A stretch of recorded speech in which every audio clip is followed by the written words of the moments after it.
Good morning. Welcome, Lynne Franks. Thank you very much. Lovely to be here, Claire. Nice to see you. Nice to see you. It's a few months since we had dinner together. Yeah, and when I came to Stroud and we hung out with our friend Mary Porters for a couple of days, or I was staying with Mary. Yeah, that was so nice. Dinner at the Warpack. So, Lynne, you are the founder of Seed. And I first met you 27 years ago when my brother brought me to a Buddhist meditation morning at your home. Right. Well, your brother, of course, David Thomas, who I've known since he was almost a child, came just a little bit, because I know you interviewed your brother last week, who's also a great friend of mine, came to London as a young lad. I think he always says, and I'm sure it's true, that I got him his first job at Lomo Vogue when he was about 18 or 19. And of course, he was probably top male stylist in the world, living in LA, looking after Lionel Richie and all those other people. So, you know, so the connection with your family has been quite a long time. And then he brought you to my house when I was still living that life. For a Buddhist meeting. Exactly. It was beautiful. And so you launched Seed 20 years ago, and I was really fortunate to get an invitation from Nina Plank, who was running London Farmers Markets at the time. Yeah, we've been connected a long time, one way or another. Yeah, and I was running Farmers Markets in Gloucestershire, and she wasn't able to make it, so she gave me her tickets. And that launch of your Seed project. Well, it was actually the launch of the book, wasn't it? It was a Seed handbook, and we launched it in London on International Women's Day or thereabouts 20 years ago. So this is the 20th anniversary. This is not actually the original version, which I can't see around me, but it's somewhere here. But anyway, so that's the Seed handbook started 20 years ago, and you were there too. And then subsequent to that, you became part of the Seed community as a woman, a sustainable woman entrepreneur, doing great things. And you, at one point, even trained up as a Seed coach in the early days. You did. Yeah, so we've had a long connection. And then our friendship has carried on, meeting up at festivals and God knows where else. And, Glastonbury last summer. Glastonbury last summer. That was fun. And sorry. One of the things that really struck me at the launch was because I was quite ambitious. I had just started this new business. I really wanted it to be successful. I wanted to be successful. And one of the things that really struck me and which really changed my path of the way that I did everything was that you said, we don't have to run business like men. We don't have to be masculine. We don't have to show up in a grey suit, which was exactly how I showed up to that event, in a grey suit. Because 20 years ago, that was how I perceived success. It was all very corporate. It was very masculine. And you actually saying that at the launch, I kind of looked at what I was wearing and looked around and thought, oh, great. So I can be a little bit more myself then. Exactly. So that really influenced me a lot. Yeah, well, that's great. I mean, and you have stayed yourself ever since, I have to say. Admiration for the different fantastic businesses you've started and bringing up 4 children and now not looking like you're a grandmother of quite a few, but you are, and still your pole dancing and your yoga and whatever else you're doing, sexy woman. So now you're doing these conversations, which is perfect. It's really good. I'm very proud of you, Claire, as one of your, let's say, early mentors. So you are one of my mentors. Thank you. You've done brilliantly, absolutely brilliantly. So, so 20 years ago, Seed, it's amazing. It's gone so fast. The Seed handbook then became, as you know, a whole different, diverse amount of content that became the training programs to teach women how to start small, sustainable businesses, which is more relevant now than it has ever been, which is why we're about to relaunch Seed as a membership platform where women can actually promote their businesses, have Seed as a kite mark, and really work together collaboratively. And I've realized that right now, there is no online platform anywhere in the world that I can find where women who have the same values, which are based on, of course, love, collaboration, community, cooperation, can work together and support each other and help each other. If somebody's looking for a resource, then somebody else might have it, or barter, exchange services. So everything that was in the Seed that is in the Seed Handbook, which is coming out again this year, and updated with more on social media, but everything that's in Seed is absolutely relevant now. Is it more relevant? And at the time, it was the first book that had come out for women anywhere in the world, and it came out all over the world and continues to be published in different languages, where women could relax and feel like they don't have to wear a grey suit, that they can be themselves, and that they can have a business that really resonates with their values. They can design their business so they can be at home with their kids when they need to, and they can work with other women to do things collaboratively. There still is nothing out there like that, which is great. So we are now developing that into a platform. We have a very big community of women who identify with Seed, who either bought the book or heard me speak or both, been on many of the workshops and retreats I've done over the years, which I'm now doing online, which is perfect.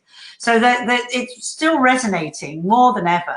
And yet there is still a language being talked about in the business world, which is still very corporate. It's still very male.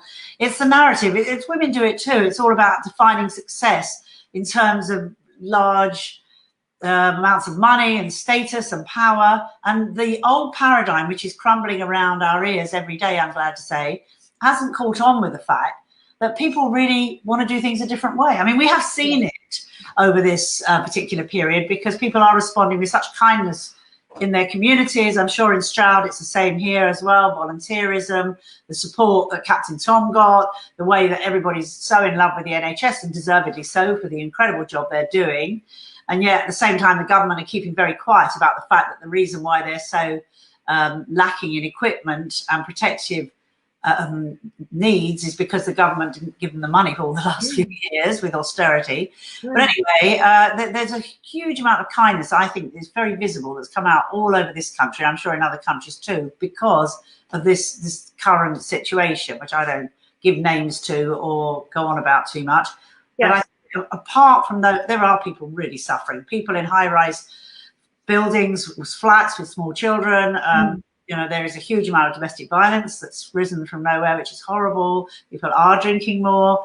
I mean, there's lots of negative stuff, as well as people getting sick and the people who are looking after them getting sick. So I really give my heart and love to everybody who is suffering. Having said that, there's a lot of people, probably the majority, who are not in any way being affected in terms of illness. I mean, everybody's going to be affected by the economy, but even in that way, it's an opportunity for us to look at a new way of creating abundance in our lives. Success, but abundance, all the things that we really need. What do we really need that will give us happiness? We don't need to spend huge amounts of money on expensive designer handbags or whatever else. You know, it's about, we want to have a nice life. We want to eat good, healthy food, or to drink good glass of wine. Neither of you or I really drink, but I mean, we both sell it, so there are people out there that are enjoying it, and good luck to them. I mean, it's that people want a certain life, but we don't need to have the trappings of wealth that have been sold to us as what will make us happy. Don't you agree? I absolutely agree. And I think it's been a really good time of reflection for me as I furloughed myself, because my business, like you, I have a high street business that's closed at the moment. Although you're relaunching yours at the weekends, we'll talk about that. Yeah. It's been a really good time for reflection for me on all of the things that I do to escape from how I feel, including shopping, going out for coffee. Not that there's anything wrong with those things, but it's really good to reflect on how much of my resource goes on them in terms of time and money, and how I might actually better spend my time in a more enjoyable way now that I've got used to actually sitting with myself, which is not something that I've ever done in my life. No, I know you've had quite a challenging time because you've been posting on Facebook, and now you've come through that and realizing that you can be very creative in this time. And I think that's the same for a lot of us. So yeah, for my business, my high street retail business, like yours, has gone online and is doing well. And the cafe, which is closed, has been closed for the last 5 weeks, will be reopening tomorrow for takeaway, but really good quality gluten-free muesli, gluten-free bread and cakes that we're making here, and organic coffees to take away, and then a certain amount of retail. Because what this has given me an opportunity to do is re-look at my businesses and re-look at what is it that will be a smarter way of doing them, running them. And of course with Seed, which is my main, even though I've got these 2 buildings in Wincanton in Somerset, which one is a hub with bedrooms, and obviously we're not having people stay at the moment, but it's really giving me a chance to reflect on what I want to do. We will of course reopen as a sort of holistic B&B, where we do retreats and workshops and treatments, as well as the retail, as well as the cafe, but in a different way, definitely in a different way. And most of all, I think it's, for me, it's about Seed really growing into what it's meant to be 20 years ago. I mean, my history, even with PR or finding great talent like your brother and things like that, I was a bit ahead of my time. Yes. So now it's like my time's caught up with me, and my concepts and vision of the world, which I wrote in my Grow book, which I might read out a bit of a little later on if you've got time, has allowed me to see that I can use online technology to do a lot of things I wanted to do and still stay at home in my beautiful place. So I'm really excited about that. So we did our first Seed online retreat about 10 days ago. So we had it over 48 hours. We had 21 women, 3 groups of 7 because of my Power of 7 work that I talk about in a minute. And it was phenomenal success. We had Lucinda Drayton come and singing live from her sitting room from Bliss, which was beautiful. Plus she did a workshop with her counselling work. And we had a friend, Sarah Maxwell, who's a brilliant fitness teacher, came and did a fitness session on Zoom for all the people who were also on Zoom.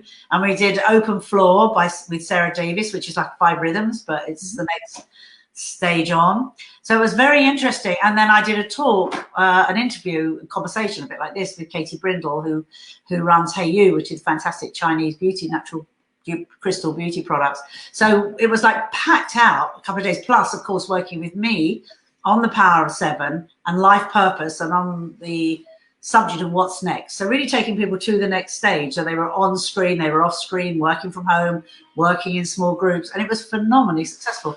And I created a tribe. By the end of the 48, it wasn't actually 2 days, it was like over 3 days, but it was 48 hours more or less.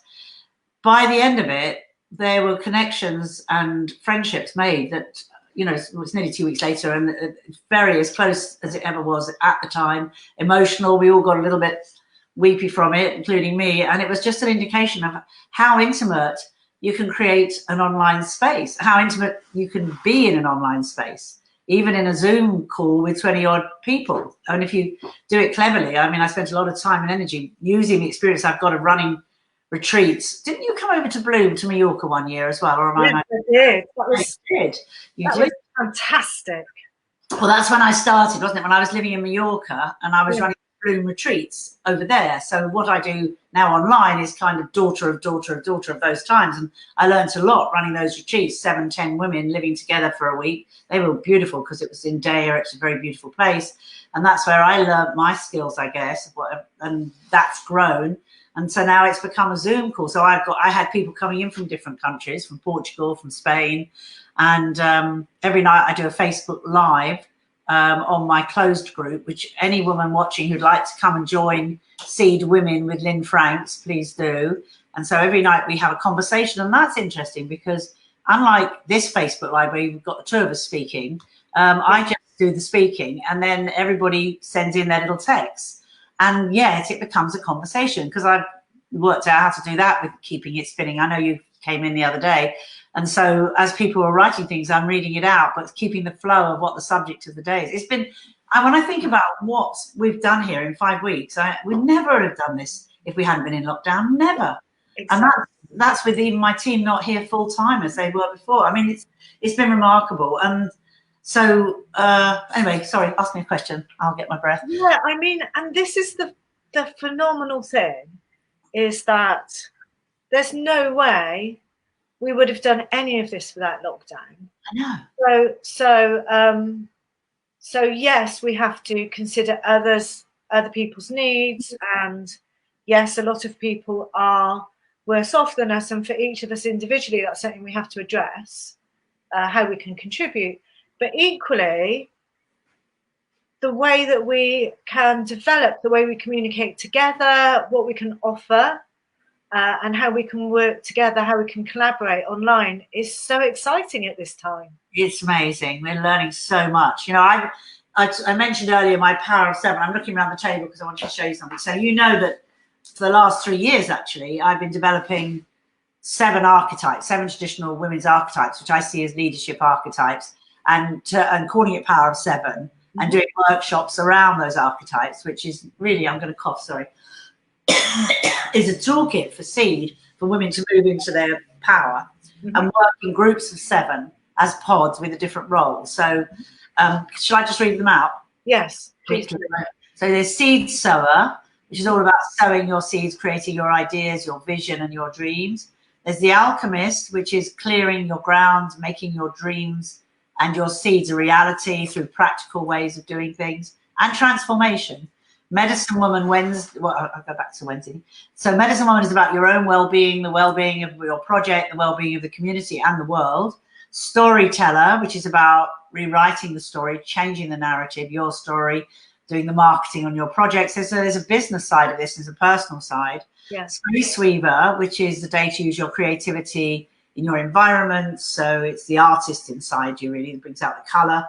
Sky Dancer, which is about partnerships and relationships. And Wisdom Keeper, which is the archetype for ensuring that the values, positive values and love are intrinsically part of whatever else is going on. So when we went into lockdown, I thought people are going to feel very kind of ungrounded in a way, because there's no diary, no schedule. So by loosely giving each day of the week a theme, you can focus on those things for that day as part of just being a bit more conscious and aware of what's going on in your life. So the Seed Sower is a Monday, and it's a day, as I said earlier, well, it is a day. It's about sowing seeds, but that's a day that you might want to focus on that. Yeah. And what came back after I started making little films and putting them all over social media for each different day and the theme, was that it was very connected, as I'd always seen it really, all my work, with gardening and nature and planting seeds. So not only practical seeds, but growing vegetables in your garden, planting seeds. But of course, spring is the best time in the world to be doing this. Yeah. So it was really interesting to have people's feedback on the plants they were actually seeding and the seedlings they were putting in and the vegetables they were growing as part of the visioning of their life as a garden. Again, for me, it's always just come through me, really. It's just intuitively, I've known that that's a kind of feminine approach of using the metaphor of planting. So now people are training up, and I'm just about to launch different training programs for each different archetype, which will give practical training as well as personal growth to bring into your business or into your life or into your world. And you're really focusing on each one of these archetypes. So that's starting in a couple of weeks. So it's like everything I've been working on, probably since I've known you, in the 27 years, has all come. So, and I wanted to have a cafe forever. I don't know why, I must be mad, but anyway. And I wanted I did used to have a shop actually, as you know, but all the things that it's all come together, and how it manifests long-term, I don't know, but I'm keeping the vision, because I have always believed that you can manifest what you want if you stay focused and clear, and always keep an element of what this will do for others, the sustainability aspect, not just for yourself, but how is this going to benefit others? This is not just about exploitation. It's not about at all exploitation. Yes. The old ways of business, making money, being successful really at the cost of other people's well-being and pressure, which is a lot of what we're seeing right now. Yeah. It's really terrible what's going on. And the lies and the nonsenses that are being done. But anyway, so we have to stay positive on all this. I mean, the Dalai Lama said, I'm sure you know this quote from about 3 years ago, the future of the world is in the hands of the women of the West. And Desmond Tutu also quoted recently saying that it's going to be about women coming together. Well, a lot of people, men and women, are talking about the return of the sacred feminine. There's a time now, we're in a new paradigm, it's coming through. Unfortunately, the main media and the politicians that are feeding us nonsense and lies and ridiculous regulations every day haven't noticed that regardless of what they're saying, and within the law, because we don't have to go out and do anything that's supposedly breaking the rules, unlike their own people who are having their girlfriends over for an afternoon shag. Anyway, in the papers today, their own scientists breaking the very rules that they're making up to live. Meanwhile, we can keep to those nonsenses, but we can create something new because we're smart and clever. We make sure we stay on top of technology all the time because that's the key to it. That doesn't mean to say that we're going to sit down, lie down and allow 5G to move in either. I mean, people are really connecting and talking far, far more because of having the time and space and listening. And I personally don't believe in living in negativity and fear and conspiracy. And I mean, I'm aware of it. I think it's important not to be in denial of what's going on, but we don't need to engage in that drama. It's not our drama. We are in that space, you and I, and many, many others, of creating a new positive future for our grandchildren. And we're doing it. It's happening now. I mean, we were talking about Into the Wilds this weekend. That was the first online festival where I did a talk, and that's been such a success. I mean, thousands and thousands of people going in from all over the world, and there's speakers and they're musicians and there are people leading meditation coming in from all around the world. And now they're talking about how to keep that going, sustain it. And that was run mostly off Deja who runs it. It was run off his mobile phone with no Wi-Fi. A bit of technology panic. But anyway, they got over it and it was all brilliant and had fantastic speakers and delighted to be part of it. So, it's a new world. So we're having online virtual festivals, we're having online virtual retreats, we're having conversations like you and I are having today. Everybody's got to get used to putting that screen in front of them and being able to present and talk and share. And we are going to have a new way of creating abundance in our lives, which is based on a circular economy. And I've been talking about this forever, and I'm just amazed how many other people are talking about it, which is always good. It means it's in the zeitgeist and we're all feeling it. So it's about bringing back barter, share, time banks. Did Stroud ever have their own pound? They did. Yes, we had a Let scheme, which was time bank. Exactly. And we had the Stroud pounds for a while, yes. Yeah, I thought you did. I mean, a lot of people tried it, and of course Totnes led the way with transitional town and everything, renewable energy. But for many of us, it's been a learning curve, and it was a bit too early. And it's not too early anymore. So you've got the transition town people out there talking about things, and all the different initiatives, a lot of which have come out of this country, I must say. And it's like it's our time now. So we're all listening to each other, we're sharing, we're speaking to each other, we're all going on all these platforms and talking about love, hope, joy, health, well-being, living a different way, how we can make our immunity system very powerful. I'm 72, and this nonsense about locking people up at 70, it makes me so angry. So it's just like, okay, you're over 70, go into that box. You're overweight, go into that box. In fact, if we eat well, which you do, if we have good exercise, if we have the sun in, whenever the sun's there, make sure we get it and breathe it in, and have vitamin C and vitamin D and whatever else our body individually needs, and drink lots of water, and meditate or chant, or I chant, so whatever it is in our lives that we need, we can create a very healthy life for ourselves. And it's not about age. It's obviously, if people have got underlying other illnesses, that's not easy. But even that, the fact that people that were due to have chemo or due to have operations haven't been able to go in, means that they've had to also be looking at different ways of healing, which is all good, I think, in a way, as long as they, are getting the treatment they need, if that's that point. But other than that, there are so many natural herbs, as you know, so many natural ways of healing ourselves. We've got all these fantastic herbs out right now in spring in the garden and on the hedgerow, and as we walk in the fields, if those of us lucky enough to live near the fields, where we can heal ourselves just from nature. And we've just forgotten all that, especially you know, when all the witches got burnt, all the midwives and the herbalists got killed off as witches 500 years ago. But, you know, those times have changed. And now it's like, those people who are studying herbs and studying flower essences, they should be applauded. And if we can combine the best of modern medicine, whatever that may be, but with the best of ancient medicines, you know, we can really look after ourselves in a very, very good way. And we're very fortunate. I mean, I would not like to be living in London right now. We're very fortunate, you and I, that we both live in lovely.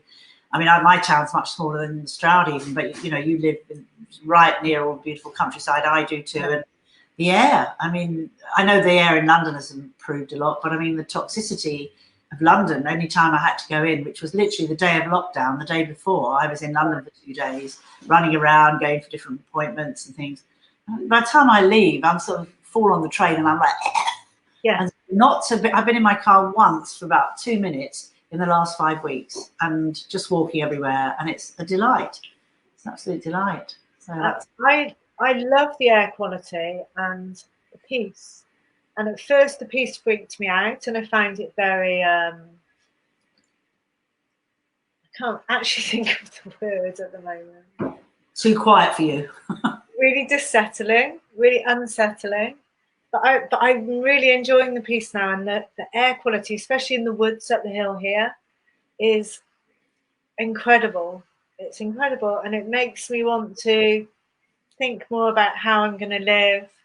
Could I drive around less? Could I walk more? Could I cycle more in the future? Yeah, and even now. I mean, it's all about even now, because we are. I mean, we're still allowed out enough to go for a great walk and cycle ride every day. And yeah, I mean, and be in your garden. I know you live in a shared garden, but be there, you know. It's so important to get outside. I mean, my son lives in London with my grandchildren. It does slightly worry me in a flat. You know, that's their choice. But, you know, my daughter's living in Oxford, and her husband have got health food stores there, Wild Honey, and they do very, very well through this whole period.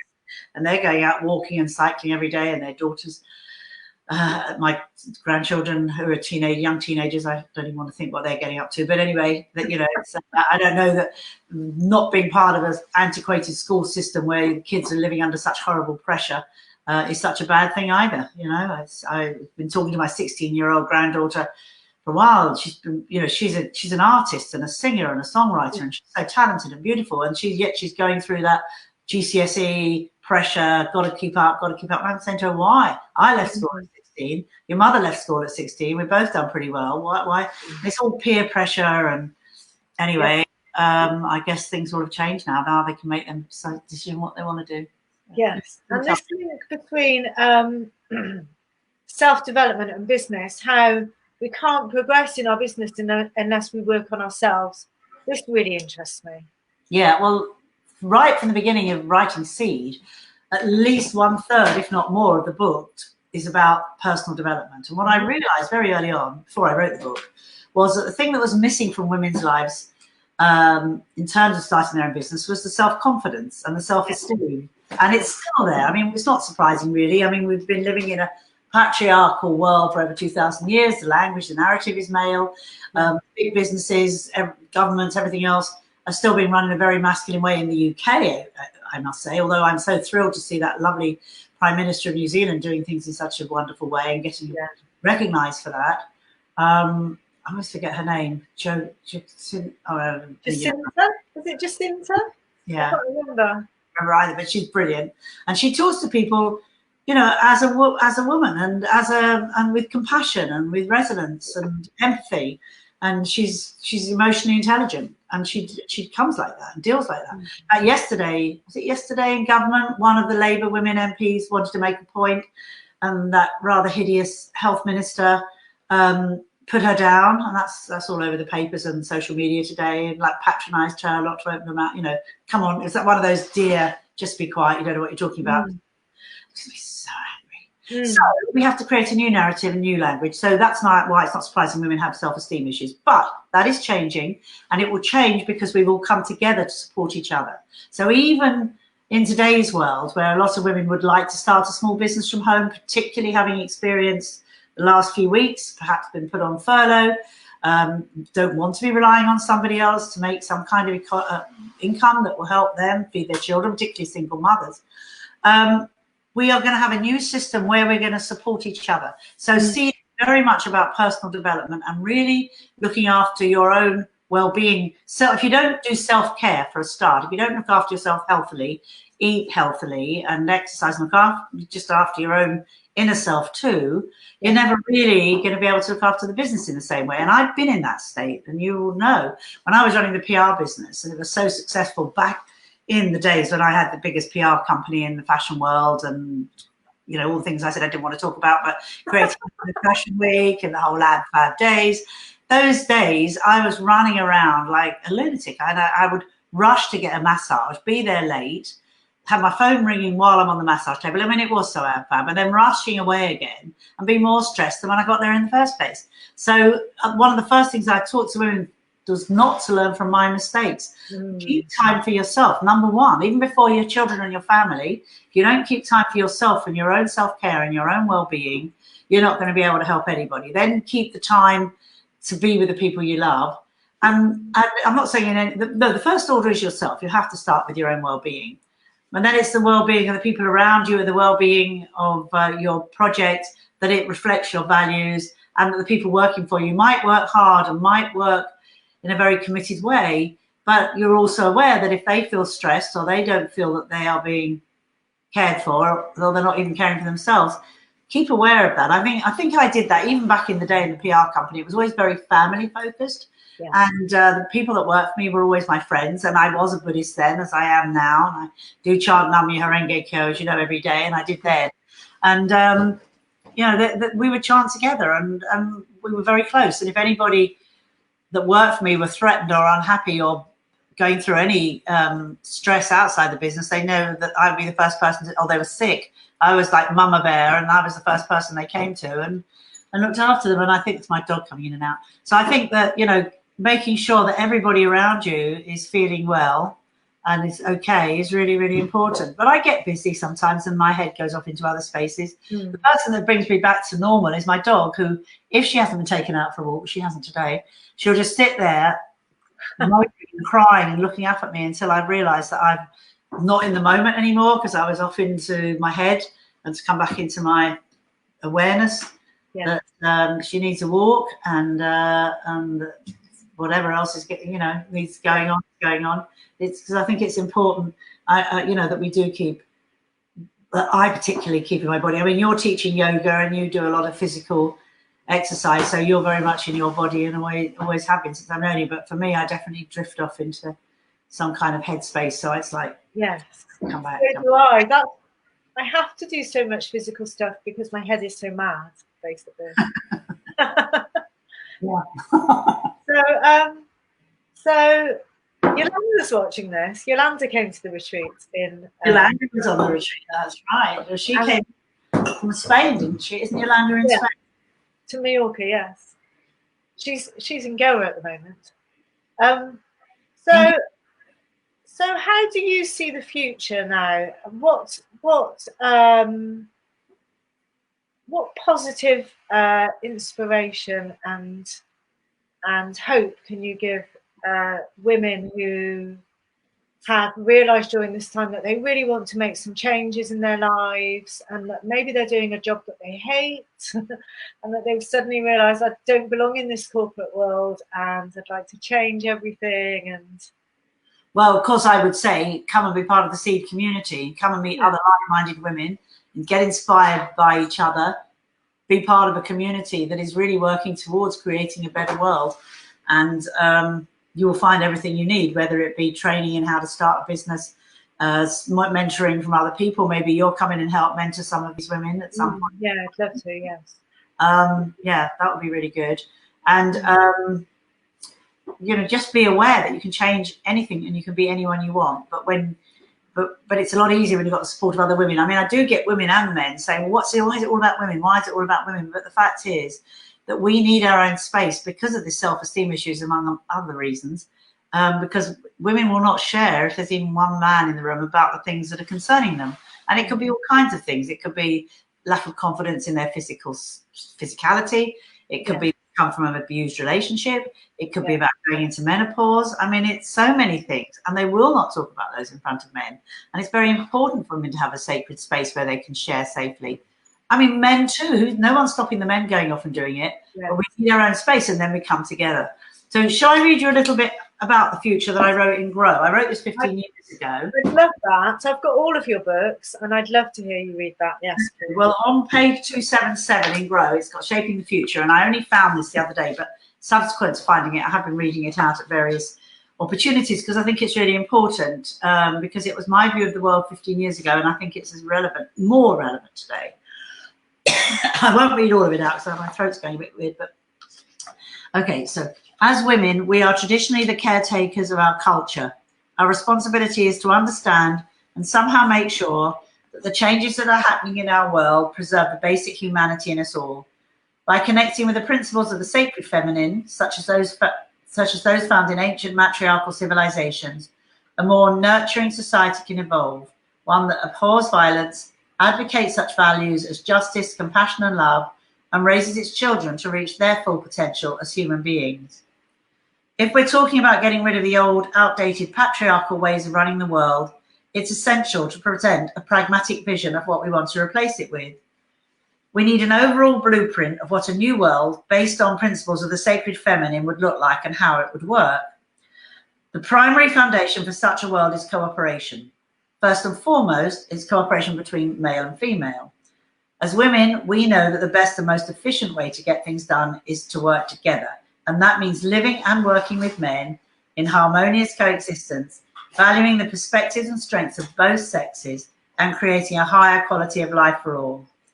It must also be a world of cooperation between business and community, human beings and the planet, national governments and non-governmental organizations, young and old, spirituality and science, and our inner and outer selves. I'll read a little bit from this page. I won't read all of it. The opportunity to create this world does exist now. It is possible to create a society where we can bring people together and heal our families, our communities, and our world. To do so would take a new breed of leaders, ones who aren't tied to the old ways of doing things. Rather than money or power, these leaders must have spiritual values to guide them. And since spiritual values are at our core, it is vitally important for women to step up and take the lead in this transformation of society. Talk on about cooperation, the way we can create a cooperative society. Perhaps we'll save that for another time. And also valuing those who take, we've been talking about people at frontline workers and valuing them. So I'm talking about a society where we really do value the carers, the people who work the land, own the land, where our senior citizens would be revered and respected. It is a utopian vision, but we must believe it is also possible to achieve it. Our personal responsibility in making all this come about is to first bring ourselves into the same kind of harmonious balance we wish to see the world in. So, that's what we've got to do now, and we can do it together, and women will be leaders in this new society, I have no doubt whatsoever. We want the beautiful men that we know to support us, our sons, our grandsons, our lovers, our brothers, but it's about women. It's about the sisterhood. It's stepping forward. We've been waiting for this time, Claire, for a long time. And now it's our time to take the leadership in community, as you have always done, Claire, as you have always done. And you also need to, and I've had this conversation with you before, really, really acknowledge just what an amazing person you are, what an amazing woman you are. To start the farmers markets, they were some of the first in the country. You've got your Made in Stroud shop, which is brilliant, which is focusing on local producers and makers and craftspeople, and also was the first and got people copying you all over the country. I mean, you've done so many things, and you're coaching and you're yoga teaching, and you're still a great hands-on mum and grandmother, and all the other stuff you do. You're amazing. I have a huge amount of respect, not always with technology, but with most things. And now that you're doing these conversations, that's just another brilliant step forward. So well done to you. I'm really happy to be here, even though I'm getting here, but I'm here now. And if anybody wants to, be part of what we're doing, and that includes you. I mean, do stay part of the seed community. You're an important mentor in that seed community, Claire. Yes, and as I say to people, come on Facebook, Seed Women with Lynne Franks, and come and join me there. Yeah. And that's great. And we'll talk again soon. I guess we're on time up, aren't we? Yeah, we're well over time up. Yeah. So my throat's gone, so just as well. All right, my darling. Well, thank you for having me. So much for your time, Lynne. It is a pleasure. It's always a pleasure to see you. And so relevant. What you wrote 15 years ago is so relevant today. Yeah, so relevant. Exactly. We've been at it a long time, and now is our time. And now is our time to step in as wisdom keepers. Yeah. We can still be a sexy wisdom keeper, but it's still time for us to be the wisdom keepers. The wisdom. Yeah. All right, my darling. Okay. Good luck with the really good rest of the day, Lynne. Okay. Yeah. See each other soon. Okay. All right. God bless. Bye. Bye.